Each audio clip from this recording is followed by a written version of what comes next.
না মই আগতেও কৈছোঁ যে পঞ্চায়ত নিৰ্বাচনৰ ফলাফল লৈ আমি সন্তুষ্ট নহয় আৰু সেইকাৰণে আমি ৰিজাল্টৰ পিছদিনাই পৰা ৰিজাল্ট প্ৰায় 11 তাৰিখে ওলালে 12 তাৰিখ পৰাই মই যোৰহাটত আহি আমাৰ বিভিন্ন অঞ্চলত গৈ গাঁৱৰ ভিতৰত সোমাই তৃণমূল আমাৰ পঞ্চায়তৰ প্ৰতিনিধিসকলৰ লগত আলাপ আলোচনা কৰিবলৈ আৰম্ভ কৰিলোঁ। বহুতখিনি তথ্য আমি পাইছোঁ, মূল কথাবোৰ আমি গম পাই গৈছোঁ। মাজুলী যোৱাকালি আহি আমাৰ প্ৰতিনিধিসকলৰ লগত মই আলোচনা কৰিলোঁ, মূল কথাবোৰ আমি গম পাই গৈছোঁ যে এই পঞ্চায়ত নিৰ্বাচনত মানে কংগ্ৰেছ প্ৰাৰ্থী বনাম বিজেপি প্ৰাৰ্থী হোৱা নাই।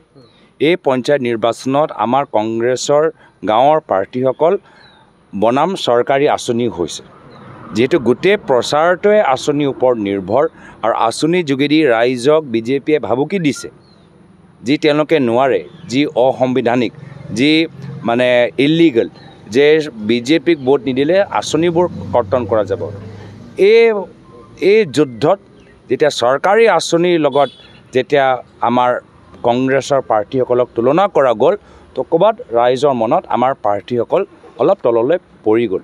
কিন্তু এই যে প্ৰচেষ্টা আমি গম পাই গৈছোঁ, এই ক্ষেত্ৰত আমি পৰৱৰ্তী সময়ত আমিও ভালদৰে ইয়াৰ লৈ আমি তৈয়াৰী কৰিম। বহুলভাৱে প্ৰচাৰিত হৈছে যোৰহাট সমষ্টিৰ পৰা আচলতে মুখ্যমন্ত্ৰীগৰাকীয়ে এইবাৰ তেওঁ নিৰ্বাচন খেলাৰ কথাটো প্ৰতিদ্বন্দ্বিতা কৰিছে। আপোনাৰ স্থিতি কি থাকিব, যিহেতু যোৰহাট সমষ্টিৰ ৰাইজে আপোনাক আদৰি লৈছিলে লোকসভা নিৰ্বাচনত, সেই সময়ত মোৰ স্থিতিটো একে, তো আমি কাম কৰি তেওঁৰ স্থিতিটোহে মানে অস্থিৰ। যোৱা বছৰ লোকসভা নিৰ্বাচন বেয়া হোৱাৰ পিছত কৈছোঁ মই নেখেলোঁ, এতিয়া আকৌ পঞ্চায়ত নিৰ্বাচন অলপ ভাল হোৱাৰ পিছত দেখিছোঁ মই খেলিম। মানুহজনে এতিয়া মই কি কয়, এতিয়া কোনটো হিমন্ত বিশ্ব শৰ্মা ডাঙৰীয়া সঁচা? যোৱা বছৰ নেখেলোঁ হিমন্ত বিশ্ব শৰ্মা ডাঙৰীয়াৰ ওপৰত বিশ্বাস কৰোঁ নে এই বছৰ যিখিনি হিমন্ত বিশ্ব শৰ্মা ডাঙৰীয়াৰ কথা কৈছোঁ, কোন সময়ত কোনটো হিমন্ত বিশ্ব শৰ্মা ডাঙৰীয়া পাই আমি গম নাপাওঁ। তেওঁ নিজে কৈছে তেওঁ 1000টা মিছা কথা ক'ব পাৰে, কোনটো মিছা আছিলে? যোৱা বছৰ কথাটো মিছা নে এই বছৰ কথাটো মিছা? কেনেকৈ গম পাম আমি?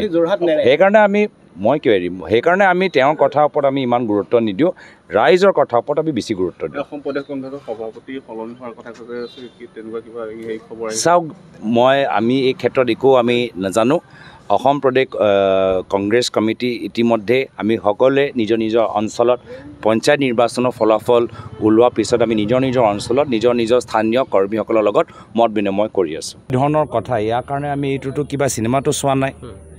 যি ধৰণৰ বিষয়বোৰ উত্থাপন কৰিছে, কিবা চিনেমা চলি আছে নেকি যে আমাৰ ছেপ্টেম্বৰৰ কাৰণে ৰৈ থাকিব লাগে?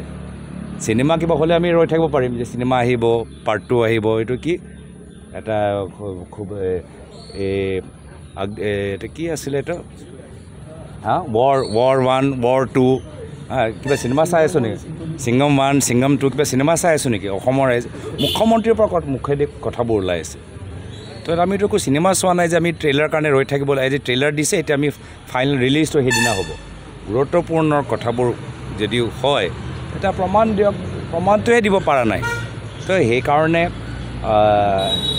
আমিও কৈছোঁ যোৱাকালি যে ৰাজনৈতিক এই বক্সিঙত শেষত গৈ নকআউট পাঞ্চটো মাৰিবলৈ আমি চাই আছোঁ, অলপ ধৈৰ্য ধৰক, সেইটোৱে মোৰ ফালৰ পৰা কামনা।